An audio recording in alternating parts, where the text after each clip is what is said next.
그리스도에서 사랑하는 우리 새순 가족 여러분, 한 주간 잘 지내셨습니까? 지난 한 주간은 제게도 굉장히 긴 주간이었습니다. 그래도 성도님들의 기도 덕분에 조금 몸이 안 좋다가 많이 회복이 되어서 다시 말씀을 전할 수 있는 자리에 서게 된 것이 얼마나 감사한지 모르겠습니다. 늘 기도해 주시는 것 감사드립니다. 그리고 저를 위해서 또 저희 사역자들을 위해서 기도해 주시는 것만큼이나 우리 중에 있는 연약한 이들, 우리 중에 있는 마음이 상한 이들, 그리고 우리 중에 있는 또 여러 가지 아픔이나 질병 가운데 있는 이들을 위해서도 같이 기도해 주시면 좋겠습니다. 그럴 때 우리 형제들이 찬양한 것처럼 우리가 정말로 하나의 교회, 한 교회로 빚어져 갈 것 같습니다. 정말로 여러분들의 기도와 격려 없이는 우린 누구도 이 자리에 함께 설 수 없습니다. 그리고 함께 교회가 되어갈 수 없습니다. 우리가 주님의 말씀, 우리가 함께 기대하지만은 우리가 서로를 위하여 격려하고 기도하며 그렇게 세워져 갔으면 좋겠습니다. 혹시 여러분은 나는 주님의 도움이 필요해요 라고 느낀 날이 있으십니까? 주님께서 바로 지금 내 곁에 계셨으면 좋겠습니다. 이렇게 느낀 순간들이 있었습니까? 어느 때 그런 느낌 받으셨습니까? 시험 전날 초저녁에 조금만 자고 일어나서 공부해야지 이랬는데 눈을 떠보니까 아침이 밝았을 때, 그래서 시험지를 문 앞에 두고 멘붕에 빠졌을 때 우리는 주님 도와주세요 이렇게 기도하지 않을 수 없겠죠? 우리 학생들 그런 경험이 있나요? 모르겠습니다. 저는 그런 경험이 있습니다. 아니면 아내가 싫어하는 줄 알면서 쓸데없는 농담을 계속하다가 급기야 아내의 분노를 일으켰을 때 이거 한두 시간 만에 끝날 일이 아니구나. 내가 괜한 일을 했다. 사자의 코털을 건드렸구나. 이런 느낌이 확 올 때, 그럴 때도 우리는 질끈 눈을 감고 기도합니다. 주님 어떡하죠? 큰일 났습니다. 지금 SOS입니다. 주님 도와주십시오. 이렇게 기도하곤 합니다. 입시나 취업을 눈앞에 두었을 때도, 자녀의 출산을 눈앞에 두었을 때도, 혹은 우리의 관계들이 문제가 생겼을 때도 우리는 날마다 우리가 당하는 크고 작은 어려움들 앞에서 나는 주님이 여기 계셨으면 좋겠어요 라고 느끼게 됩니다. 주님의 음성을 우리에게 들려주세요. 이렇게 기도하게 되는 것이죠.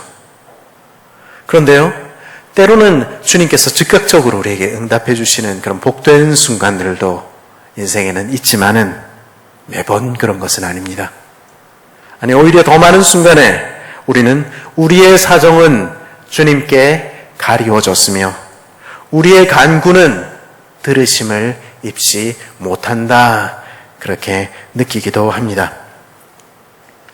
더욱이 우리 인생의 가장 캄캄한 밤을 만났을 때, 사망의 음침한 골짜기를 내가 지나고 있을 때, 주님이 가장 절실한 그날에는 우리는 더더욱 하나님께서 내 기도를 과연 듣고 계시기나 하는 것일까 묻게 되기도 합니다. 하나님이 살아계시다면, 하나님께서 우리 기도를 들으시는 분이시라면 어떻게 내 자녀들에게 이런 일들이 생길 수 있는가? 우리는 묻게 되는 날도 있는 것이죠. 하나님, 내 사정을 알고나 계세요. 하나님, 듣고 계세요? 하늘을 향해 삿대질을 하는 순간들도 우리는 있을지 모르겠습니다. 아이들과 함께 보았던 애니메이션 영화 중에 싱이라는 영화 있습니다. 혹시 보신 적 있으십니까? 그 동물들이 나와서 그 오디션하고 나중에는 콘서트를 여는 그런 영화였는데요. 그 영화에서 노래 잘하는 부끄럼쟁이 코끼리 역을 맡았던 가수가 토리 켈리라는 가수인데요. 그 가수가 부른 가스펠 중에 Questions, 질문들이라는 노래가 있습니다. 그 노래에서 토리 켈리는 이렇게 노래합니다. 만물에는 때가 있다는데 남들은 봄이 지나고 여름이 다가온다는데 나는 겨울에 멈추어 있습니다. 내 인생 살아가는 것 나는 너무도 힘겹습니다. 왜냐하면 내 삶에 주어진 게임의 규칙들은 공정하지 않아 보이기 때문입니다. 하나님께서 돌보신다는데, 하나님께서 거기 계신다는데, 시리아에 폭탄이 떨어지고 아이들은 에이즈로 죽어갑니다. 도처의 다툼은 끊이지 않고 아빠는 나를 잃습니다. 우리는 여전히 무릎 꿇고 하늘을 향해 기도하지만 하늘은 침묵하는 것 같기만 합니다. 그는 그 노래에서 계속해서 반복적으로 묻습니다. 만일 회복이 영영 오지 않는다면 그러면 어떻게 해야 하죠? 그것이 이 노래가 던지는 질문입니다. 우리의 상처가 영원히 싸매어지지 않는다면 우리는 다만 헛된 기대를 가지고 있을 뿐이며 우리의 간구는 끝끝내 들으심을 입지 못하는 것이라면 그러면 어떻게 해야 되죠? 그러면 어떻게 해야 되죠? 이 노래에서 그녀는 부르짖습니다. 한 번만 주님의 음성을 들려주십시오. 나는 주님께서 바로 지금 내 곁에 계셨으면 좋겠습니다.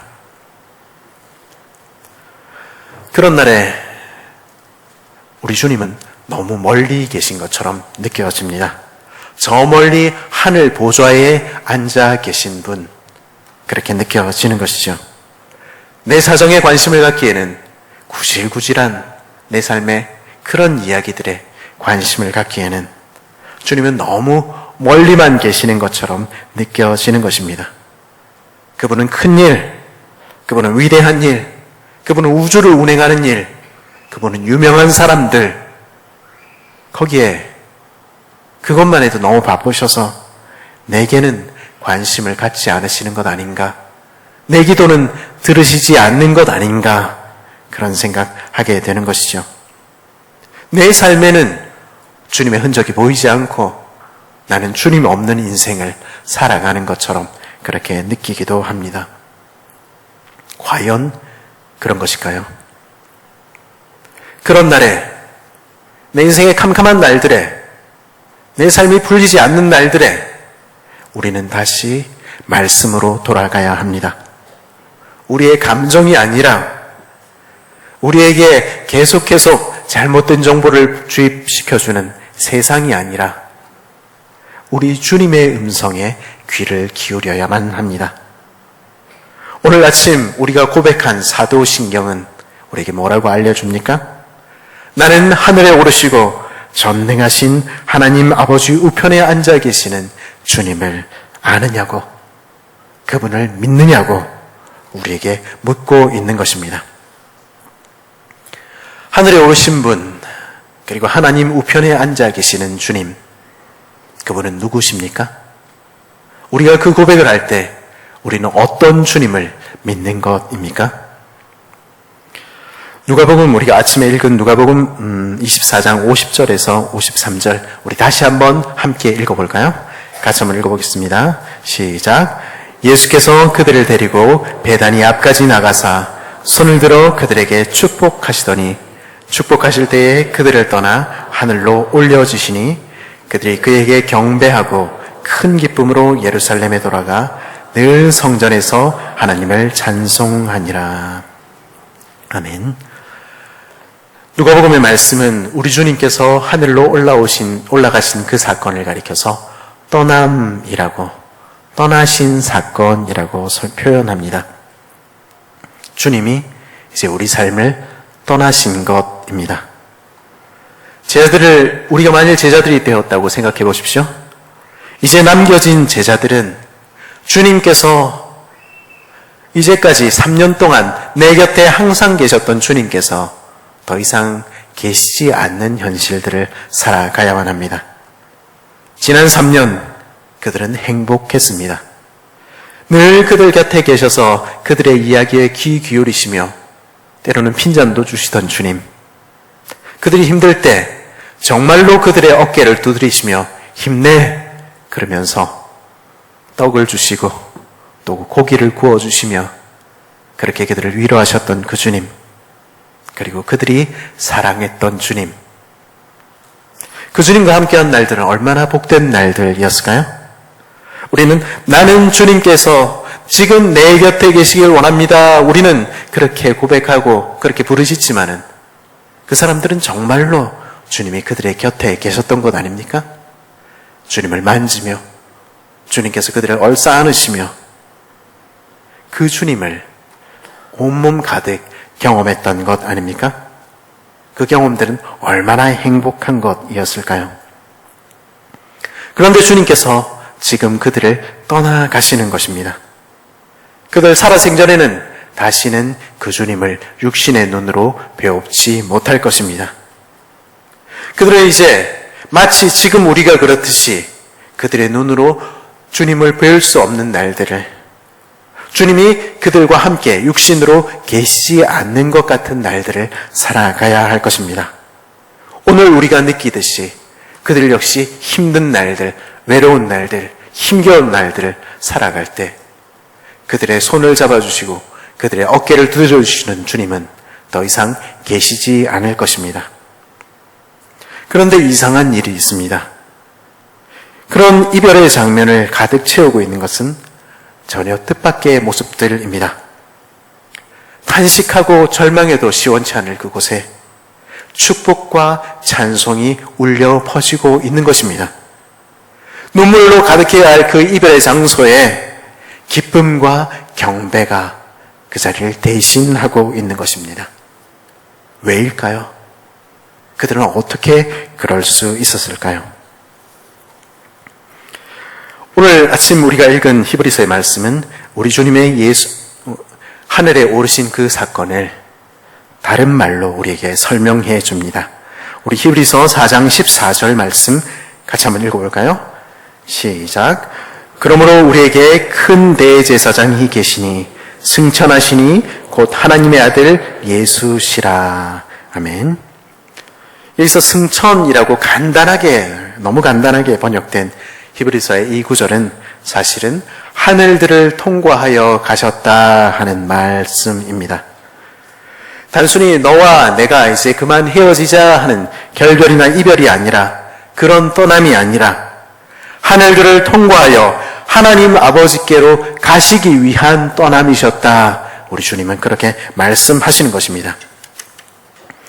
히브리서 기자는 우리 예수님의 승천을 우리들의 큰 대사장 되셔서 하늘들을 통과하여서 하나님 계신 성소, 그 하나님의 보좌 앞으로 나아가신 사건이라고 설명해 주는 것입니다.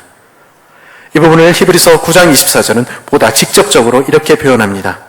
그리스도께서는 참것의 그림자인 손으로 만든 성소에 들어가지 아니하시고 바로 그 하늘에 들어가사 이제 우리를 위하여 하나님 앞에 나타나시고. 말씀들을 준비하면서 히브리서 전체가 우리가 고백하는 이 신앙 고백을 우리에게 알기 쉽도록 다시 설명해 주는 것 같다, 이런 느낌 받게 되었습니다. 오늘 이 부분 역시 마찬가지입니다. 히브리서의 기자가 우리에게 오늘 아침 들려주는 메시지는 무엇입니까? 우리 주님께서는 왜, 그리고 무엇을 위해서 하늘로 올라가셨으며 우리를 떠나셨다고 말씀하고 있습니까? 우리 주님께서 하늘로 올라가신 것은 바로 우리를 위한 것이었다고 성경은 우리에게 말씀해 주는 것입니다. 우리 주님께서 우리를 위하여 돌아가셨듯이, 우리 주님께서 우리를 위하여 부활하셨듯이 이 승천 역시 바로 우리를 위한 것이었다고 가르쳐 주는 것입니다. 우리는 구약의 대제사장 기억하고 있지요? 대제사장이 그 백성의 죄를 가득 짊어지고 그 백성들의 문제를 가득 짊어지고 성소로 들어가지 않습니까? 하나님의 보좌 앞으로 들어가서 그 일 해결하려고 그 커튼을 지나 휘장을 지나 하나님의 보좌 앞으로 나아가지 않습니까? 마찬가지로 이제 우리에게 계신 대제사장 예수님께서는 이제 우리의 죄들을 가득 짊어지시고 우리가 가진 그 크고 작은 어려움들, 그 문제들 그분이 가득 드시고 그리고 하늘 보좌에 하나님의 보좌로 나아가셨다는 것입니다. 우리 주님께서 우리의 죄를 들고 가셨으니 우리의 죄의 문제는 깨끗이 사해졌습니다. 그뿐만이 아닙니다. 우리 주님께서 우리의 모든 문제들, 우리의 모든 어려움들을 들고 하늘 보좌로 나아가셨으니 이제 우리의 어려움들도 우리의 문제들도 곧 해결될 것입니다. 바로 그 이야기 우리 히브리서는 우리에게 들려주시는 것입니다. 주님께서 하늘 보좌로 앞으로 나아가셨습니다. 그러면 된 것입니다. 이제 문제가 해결될 것입니다. 우리에게 계신 대제사장은 어떤 분이십니까? 우리에게 계시는 위대한 대제사장은요, 죄 가운데 사는 죄인인 인생이 아니십니다.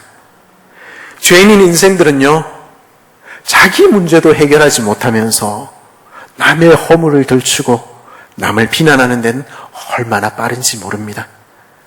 누군가에게 위로받고 싶어서 내 마음 이야기했더니 나를 비난하는 일, 우리는 종종 만나지 않습니까? 더 심한 때는 내가 믿고 이야기했던 그 사람이 그 이야기 온 데다 퍼뜨려서 내 뒤통수를 때리는 일도 있는 것, 일들을 더 키워놓는 일도 있는 것, 우리는 발견하는 것입니다. 더군다나 인생 중에 누구도 우리의 연약함을, 우리의 눈물을, 우리의 탄식을 우리처럼 똑같이 생각해 주지는 않습니다. 있다면 우리와 똑같은 일을 경험한 사람들이겠지요? 어려운 일을 당해본 사람들만이 그 어려움을 안다고 그런 처지에 한 번도 있어 본 적이 없는 사람들은 겉으로는 위로해도 그러나 우리와 같이 공감해주고 우리와 같이 울어주지 않는 것입니다. 지난번에 제가 첫 설교를 제가 이곳에 와서 했을 때 저희 막내 수원이 낳던 이야기 드린 적이 있습니다. 저희 막내 수원이 낳을 때 저희 아내가 임신 중독으로 위급한 상황에 놓여 있었습니다. 새벽에 대학병원 응급실에 도착하니까 40이 정상인 간 수치가 3,000을 넘어서 지금 간이 파괴되고 있다고 3분의 1가량이 손상을 입었다 이렇게 이야기를 했습니다. 위독하다는 것이었죠. 양수는 말라 아이도 위험하다 이야기했습니다. 어떻게 될지 모른다 그런 이야기를 듣고 수술실로 집어넣고 동기들에게 기도 부탁을 하느라 문자를 보내었습니다. 그리고 그때 받은 메시지들이 얼마나 제 눈시울을 붉어지게 했는지 모릅니다. 그 메시지들은 이런 것이었습니다. 나도 그렇게 아이를 잃었다. 너와 내 아이에게는 그런 일 생기지 않았으면 좋겠다. 널 위해 간절히 기도한다. 나도 너와 똑같은 상황에서 얼마나 힘들었는지 모른다. 너를 위해 간절히 기도하고 있다. 같은 처지에 있어준 사람만이 내 마음 헤아릴 수 있는 것입니다. 우리에게 있는 대제사장은 우리의 연약함을 동정하지 못하시리가 아니요. 말씀은 우리에게 뭐라고 이야기합니까? 그런데 우리 주님은 우리에게 있는 대제사장은 우리 마음을 헤아리신다 이야기합니다. 우리 연약함을 동정하신다고 우리 마음을 알아주실 뿐 아니라 우리와 똑같이 느껴주신다고 그렇게 이야기합니다. 왜 그렇습니까? 우리 주께서는 이 모든 일에 우리와 똑같이 시험을 받으신 분, 우리와 같은 경험 가지신 분이시기 때문입니다. 우리는요, 흔히 우리 예수님을 하늘 보좌에 앉으신 분으로만, 하나님의 아들로만 생각합니다. 그러나 우리 주님은 이 땅에 계시면서 자신을 어떻게 소개하셨습니까? 나는 사람의 아들이다, 인자다, 이렇게 소개하지 않으셨습니까? 우리 주님은 이 땅에서 인생이 당할 수 있는 모든 아픔과 모든 고통과 모든 서러움과 모든 억울함을 다 당하신 분, 사람의 아들이셨습니다. 우리 주님의 이 땅의 삶을 여러분 기억할 수 있겠습니까? 제가 우크라이나 전쟁 소식을 들으면서 가장 가슴이 아팠던 대목은 지하 대피소에 갇혀 있으면서 그곳에서 아이를 낳게 되어서 비닐을 깔고 그곳에 아이를 낳았다 하는 소식이었습니다. 비닐을 깔고 그 전쟁의 포탄이 떨어지는 속에서 아이를 낳는 그 엄마의 심정이 어땠을까요? 어느 부모님들 최고의 축복 가운데서 최고의 환경에서 내 아이 낳고 싶지 않은 부모가 누가 있겠습니까? 그런데 성경은요, 우리 주님 그렇게 태어난 아이였다 이야기해 주시는 것입니다. 누가 자기 자식을 외양간에 낳고 싶어 합니까? 누가 자기 자식을, 그 귀한 아이를 말구유에, 말밥통에 놓고 싶어 하겠습니까? 우리 주님은요, 자기를 죽이려는 손길을 피해서 난민이 되어 이집트까지 도망가신 분 아닙니까?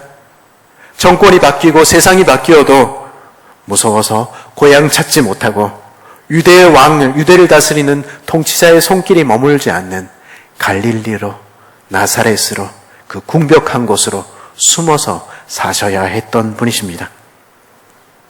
우리 주님 목수셨지요? 이스라엘에는 나무가 흔하지 않습니다. 말이 좋아 목수지 이 일 저 일 아무 일이나 하는 그런 아마 잡부이셨을 것입니다. 막노동하시는 분이셨다 하는 것입니다. 그것으로 가족 부양하셔야 했습니다. 우리 성경에 보면 이 비유 이야기들 나오지 않습니까?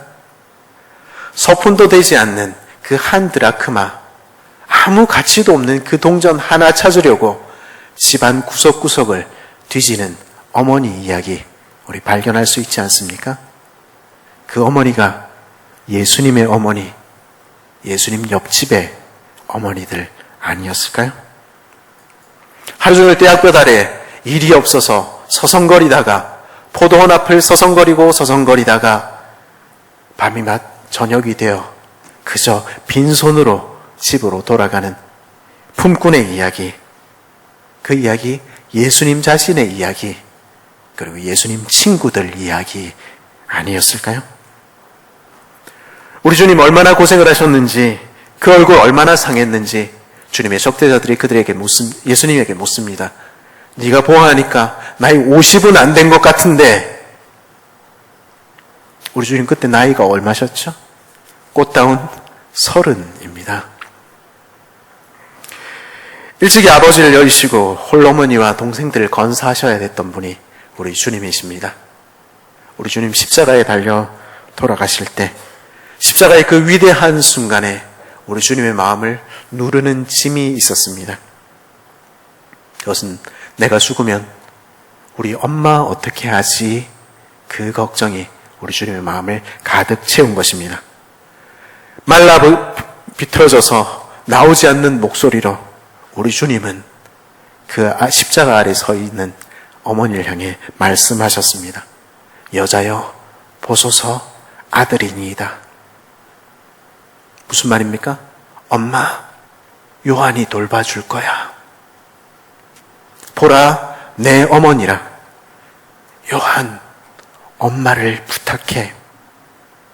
그것이 십자가 그 위대한 순간에 남기셨던 우리 주님의 마지막 7마디 가운데 2마디셨다 하는 것입니다. 성경은 뭐라고 이야기합니까? 그는 육체에 계실 때에 자기를 죽음에서 능히 구원하실 이에게 심한 통곡과 눈물로 간구와 소원을 올렸고, 주님께서도 통곡하셔야 하셨으며 주님께서도 눈물 흘리는 인생 사셨으며 주님께서도 하늘을 향해 간구하며 소원하는 인생 사셨다 하는 것입니다. 그것은 다만 십자가만의 이야기는 아니었을 것입니다. 그러기에 우리 주님은 우리의 사정을, 우리 모두의 사정을 누구보다 잘 아십니다. 그래서 인생의 캄캄한 밤을 지나는 우리의 기도를, 사망의 음침한 골짜기를 지나는 우리의 한숨을 누구보다 잘 이해하십니다. 그래서 우리 주님은 마치 자기 일처럼 기도해 주시는 것입니다. 저를 위해서 기도했던 제 동기들이 그러했듯이 나도 그랬다. 많이 힘들지. 널 위해서 밤낮으로 나 기도하고 있어. 우리 주님은 그렇게 말씀해 주시는 분이십니다. 그 주님이, 그 사람의 아들이, 그 대제사장께서 저와 여러분의 하나님이십니다. 여러분은 그 주님을 알고 계십니까? 사람의 아들, 대제사장. 그러나 그것이 우리 주님의 승천 이야기의 전부는 아닙니다. 오늘 말씀은 우리에게 뭐라고 이야기합니까? 주께서 말씀을 마치신 후에 하늘로 올려지사 하나님 우편에 앉으시니라.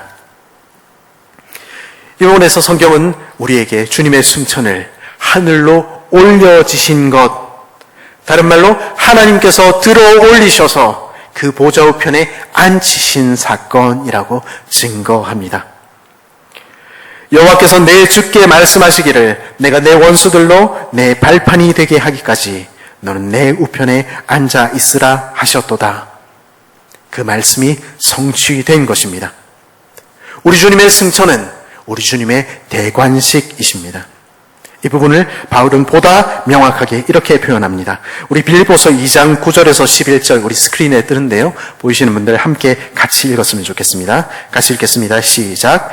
이러므로 하나님이 그를 지극히 높여 모든 이름 위에 뛰어난 이름을 주사 하늘에 있는 자들과 땅에 있는 자들과 땅 아래에 있는 자들로 모든 무릎을 예수의 이름에 꿇게 하시고 모든 입으로 예수 그리스도를 주라 시인하여 하나님 아버지께 영광을 돌리게 하셨느니라. 아멘. 예수님께서 승천하시고 하나님 보좌 우편에 앉으신 사건은 이제 우리 주님께서 온 세상을 다스리는 왕이시요 온 세상의 주님으로 인정되신 사건이십니다. 하나님 우편에 앉으신 주님은 이제 그 손에 하늘과 땅의 모든 권세를 주신 분이십니다. 우리 주님은 왕이십니다. 모든 입술이 찬송할이 모든 무릎이 꿇어 경배하기에 합당하신 하나님, 그분이 우리 주님이십니다. 그런데 그 왕 되신 주님께서는 그 하늘과 땅의 모든 권세를 지신 주님께서는 그 권세로 무슨 일 하십니까? 예수께서 그들을 데리고 베다니 앞까지 나아가사 손을 그들어 그들에게 축복하시더니 축복하실 때에 그들을 떠나 하늘로 올려지시니. 누가복음의 마지막 장면은 우리 주님께서 그 권세로 하늘과 땅의 모든 권세로 우리에게 복 주신다 하는 사실을 우리에게 들려주십니다. 우리 주님은 오늘도 우리에게 복 주시는 하나님이시라는 것입니다. 주님께서 하늘로 올려가셨기 때문에, 우리를 떠나가셨기 때문에, 지금 우리 눈앞에 보이지 않기 때문에 우리는 주님 없는 세상에 남겨진 사람들입니까? 그래서 닫힌 하늘 아래 우리가 부르짖어도 주님은 응답하지 않으며 우리는 복을 누리지 못하는 그런 삶 사는 사람들입니까? 아니요. 그렇지 않습니다. 우리 주님은 우리에게 복 주시기 위하여 떠나가신 것입니다. 타락 이후 모든 인생들은 닫힌 하늘 아래 살아갑니다. 왜냐하면 우리의 죄로 인하여 하나님과의 관계는 단절되었고 하늘 문은 닫혔으며 언약 관계를 떠나서는 하나님의 그 복 우리에게 미치지 않기 때문입니다. 내리지 않기 때문입니다. 그러나 이제 우리들의 제사장께서는 화목제의 제사를 하나님께 올리셨습니다. 그리고 그 제사는 들으심을 입으셨습니다. 그리고 이제 우리는 열린 하늘 아래 하나님의 복을 누리는 그 시대를, 그 새로운 시대를 우리는 살고 있는 것입니다. 우리들의 왕께서는 하늘에 오르사 하나님 보좌 우편에 앉으셨고 우리를 위해 간구만 하실 뿐 아니라 복 주시기를 기뻐하시는 그 하늘 아버지의 복을 남김없이 한량없이 오늘도 풍성히 우리에게 부어주시는 것입니다. 그 사실을 아는 사람들은, 그 사실을 믿는 사람들은 바울과 함께 고백하는 것입니다. 우리 스크린에 나오는 에베소서 1장 3절 우리 같이 한번 읽어볼까요? 시작. 찬송하리로다 하나님 곧 우리 주 예수 그리스도의 아버지께서 그리스도 안에서 하늘에 속한 모든 신령한 복으로 우리에게 복 주신다. 아멘. 주님은 그런 분이십니다. 주님은 하늘에 속한 모든 신령한 복을 오늘도 우리에게 베푸시는 주님이십니다. 우리는 승천 이후에 남겨진 사람들 이야기 알고 있지요? 하나님 우편에 앉으신 우리 주님께서 교회인 우리들을 위하여, 그의 백성된 우리들을 위하여 주신 가장 큰 선물이 무엇인지, 가장 큰 복이 무엇인지 우리 알고 있지요? 아버지의 약속하신 것을 기다리라 말씀하신 주님께서는 하나님의 보좌로부터 우리에게 성령을 부어주신 것입니다. 그렇게 오신 성령께서는 오늘도 우리와 함께 하십니다. 오늘도 하나님을 알게 하시고 말씀을 기억나게 하시고 우리 죄를 용서하시고 우리 문제들을 해결하시며 그리고 그 코에 생기를 불어넣으셔서 우리 인생을 바꾸어 가시며 세상을 바꾸어 가시는 것입니다. 진흙으로 만든 첫사람의 코에 생기가 들어갔을 때 살아있는 존재가 되었듯이 성령 하나님께서 우리 삶에 찾아오실 때, 성령 하나님께서 우리 삶을 만지실 때, 그리고 그분이 우리 안에 생기를 불어넣으실 때 우리 삶도 살아나게 되는 것입니다. 우리의 과거가 어떠했든지, 우리의 지난날의 고통이 어떠했든지, 그것이 우리의 죄가 얼마나 커서 우리 삶이 뒤틀려 있든지, 우리의 오늘이 얼마나 캄캄하든지, 그것이 하나님께서 우리 삶을 바꾸지 못할 이유는 되지 않는 것입니다. 죽었던 것 같은 내 인생도, 소망도 없고 탈출구도 보이지 않던 캄캄한 내 인생도 우리 주님은 새롭게 하실 수 있는 것입니다.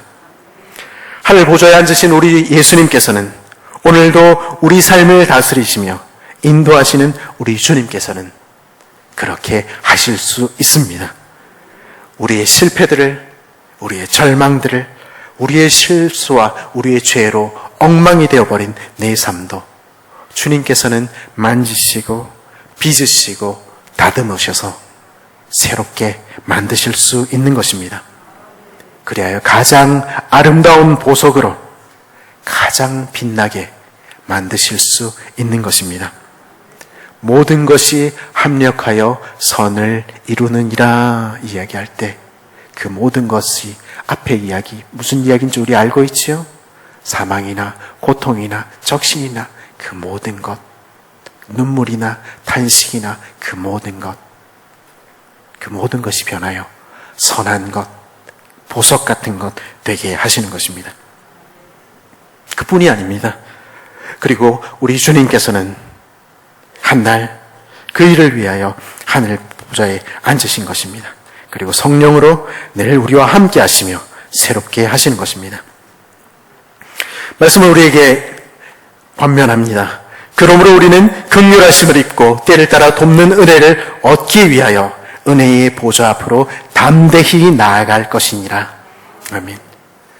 그 주님을 알고 계십니까? 그 주님을 믿고 계십니까?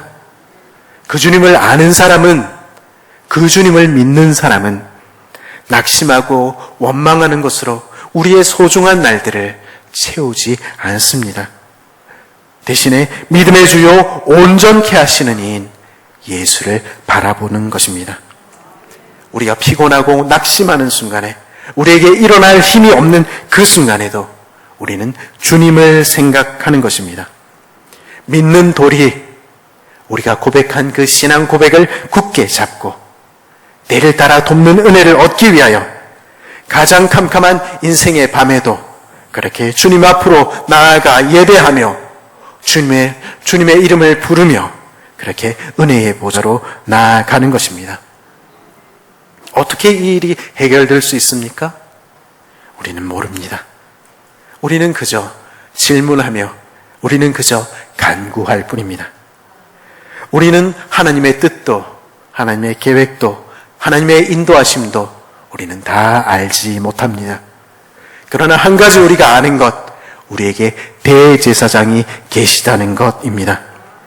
그리고 그분이 우리의 문제를 들고 우리의 죄를 들고 우리의 비틀어진 우리의 삶을 들고 하늘 보좌로 나아가셨다는 것, 그것 우리 알고 있는 것입니다. 우리 주님은 우리의 사정을 모른 채 하지 않으실 것입니다. 우리의 기도는 반드시 들으심을 입을 것입니다. 심한 통곡과 눈물로 간구와 기도를 소원을 올리셨던 그 주님께서는 오늘도 살아계셔서 우리를 위해 간구하십니다. 그리고 반드시 우리의 탄식에 귀 기울이시며 우리의 눈물 닦아주실 것입니다. 우리의 왕께서 하늘 보좌에 앉으셨습니다. 우리 주님께서는 하늘 보좌 우편으로부터 성령을 보내어 주시며 내 삶을 치유해 가실 것입니다. 하늘에 속한 모든 신령한 복으로 우리에게 복 주십니다. 그러기에 나는 오늘도 믿는 도리를 굳게 잡고 인내로 내게 주어진 삶을 걸어가며 때를 따라 돕는 은혜 얻기 위하여 은혜의 보좌로 담대히 나아갑니다. 그렇게 고백하며 그렇게 기도하며 그렇게 주님을 붙들며 그렇게 살아가는 것입니다. 지난날 그렇게 살아왔듯이 오늘도 내일도 우리 그렇게 살아가는 것입니다. 그리스도의 안에 사랑하는 새순 가족 여러분, 보좌에 앉으신 우리 주님의 손 안에 우리 삶이 놓여 있습니다. 그분이 모든 것을 아름답게 바꾸실 것입니다. 그리하여 우리 인생은 복된 인생, 빛난 인생, 행복한 인생 되고야 말 것입니다. 우리를 가장 사랑하시는 그분께 내 삶을 내어드리십시오. 우리에게 가장 좋은 것 주시기를 기뻐하시는 주님께 우리의 문제들을 내어 맡기십시오. 주님이 도우시고 주님이 해결하실 것입니다. 주님이 우리 삶을 바꾸실 것입니다. 주님은 우리를 새롭게 하시기를 기뻐하시는 주님, 우리를 사랑하시는 주님이십니다. 그 주님을 알고 계십니까? 우리는 주님 없는 세상 살아가는 것이 아닙니다. 주님의 떠남은 우리와의 영원한 이별도 주님의 부재도 아닙니다. 주님은 여전히 우리를 아시며 주님은 여전히 우리의 기도에 귀 기울이시며 주님은 닫힌 하늘을 여시고 이제 하늘에 신령한 복을 내리십니다. 보좌에 앉으신 주님께서는 성령으로 우리와 늘 함께 하시며 성령으로 우리를 새롭게 빚으시며 새 숨결 불어넣으셔서 새 사람 만들어 가시며 우리의 가정을, 우리의 교회를, 온 세상을 회복시키시는 분이십니다. 그래 마침내 주님의 나라가 이 땅에 임하게 하실 것이며 우리를 이끄셔서 주님이 앉으신 그 보좌에 우리도 앉게 하실 것입니다. 그것이 성경이 우리에게 이야기해 주는 진리입니다. 이 사실을 알고 계십니까? 이 사실을 믿고 계십니까? 이 사실을 아는 사람은 탄식과 절망 대신에 축복과 찬송으로 그 입술을 가득 채웁니다. 두려움 대신에 세상이 아실 수 없는 큰 기쁨 우리 마음에 가득 품고 우리들의 왕, 우리들의 하나님을 예배하며 세상에 전합니다. 그리고 오늘도 고백합니다. 나는 하늘에 오르셔서 보좌 우편에 앉아 계신 예수님, 나의 하나님을 믿습니다. 그 고백으로 우리의 입술을, 우리의 삶을 가득 채우는 복된 새순 식구들 되시기를 간절히 바랍니다. 같이 한번 기도하겠습니다.